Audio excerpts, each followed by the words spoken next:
ఆధ్వర్యంలో United front JD Lakshminarayana గారి నాయకత్వంలో నవరంగ్ కాంగ్రెస్ పార్టీ మరి ఒక 5 పార్టీలతో కూటమిగా ఏర్పడి రాజ్యాధికారమే లక్ష్యంగా నవరంగ్ కాంగ్రెస్ పార్టీ జై భారత్ పార్టీ ఎన్నికల బరిలో నిల్చోబోతా ఉన్నాం. మరి రాష్ట్ర వ్యాప్తంగా 175 అసెంబ్లీ స్థానాలు 25 పార్లమెంటు స్థానాలకు కూడా జేడీ లక్ష్మీనారాయణ గారి నాయకత్వంలో అభ్యర్థులని ప్రకటించబోతా ఉన్నాం. నా నవరంగ్ కాంగ్రెస్ పార్టీ జాతీయ పార్టీ కర్ణాటక నుంచి కాశ్మీర్ నుండి కన్యాకుమారి వరకు ఈ నవరంగ్ కాంగ్రెస్ పార్టీ ఆవిర్భవించింది. అదేవిధంగా కర్ణాటకలో జనసేన గుర్తు, ఆంధ్రప్రదేశ్, తెలంగాణ, మహారాష్ట్ర, జమ్మూ అండ్ కాశ్మీర్, సిక్కిం, అరుణాచల్ ప్రదేశ్ దేశవ్యాప్తంగా నవరంగ్ కాంగ్రెస్ పార్టీ పొత్తులో ఉంటూ జేడీ లక్ష్మీనారాయణ గారి మంచి వ్యక్తి, సిబిఐ ఆఫీసరు, సమాజానికి సేవ చేయాల్సిన వ్యక్తి అనే ఆలోచనతో ఆ పార్టీతో కూటమి పెట్టుకోవడం జరిగింది.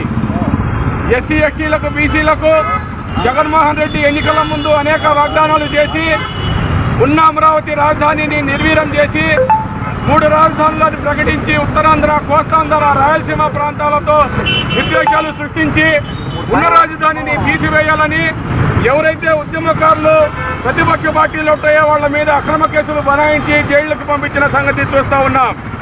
ఈ జగన్మోహన్ రెడ్డి తల్లికి చెల్లికి న్యాయం చేయలేని వ్యక్తి రాష్ట్రానికి ఏం అభివృద్ధి చేస్తాడో చెప్పాల్సిన బాధ్యత వైసీపీ నాయకులపై ఉంది. కేవలం వైసీపీ నాయకులు భూదందా, దోచుకోవటం, మద్యం అమ్ముకోవటం, భూములు ఆక్రమించుకోవటం, దాచుకోవటం తప్ప వైసీపీ పార్టీ వల్ల అభివృద్ధి అనేది శూన్యం. మేము ఒకటే అడుగుతా ఉన్నాం, రాష్ట్ర విభజన జరిగినాక తెలంగాణ ఆంధ్రప్రదేశ్ డివిజన్ జరిగినప్పుడు 17,000 కోట్లు ఆంధ్రప్రదేశ్కి లోటు బడ్జెట్, తెలంగాణకి 25,000 మిగులు బడ్జెట్ ఉంటే ఇప్పుడు ఆంధ్రప్రదేశ్ రాష్ట్రానికి 7.5 లక్షల కోట్లు అప్పులు చేసి ఆంధ్ర రాష్ట్రాన్ని అధోగతి పాలు చేశాడు.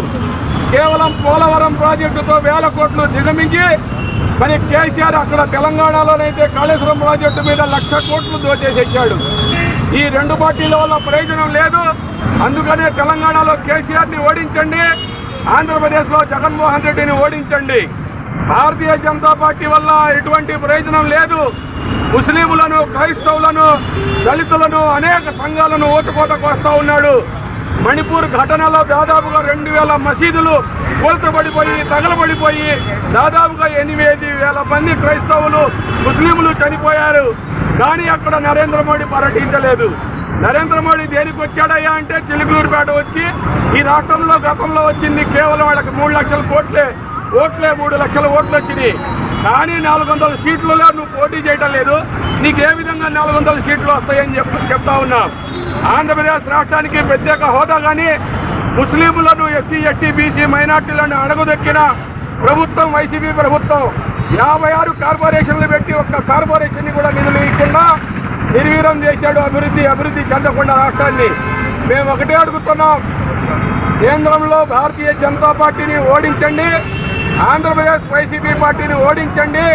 నవరంగ్ కాంగ్రెస్ పార్టీ ఎన్నికల గుర్తు బకెట్ గుర్తుపై తమ పవిత్రమైన ఓటు వేసి ఈ రాష్ట్రంలో జేడీ గారి నాయకత్వాన్ని, జలీల్ గారి నాయకత్వాన్ని బలపరిచి రాష్ట్ర అభివృద్ధికి తోడ్పడాలని నవరంగ్ కాంగ్రెస్ పార్టీ ద్వారా పిలుపునిస్తున్నారు.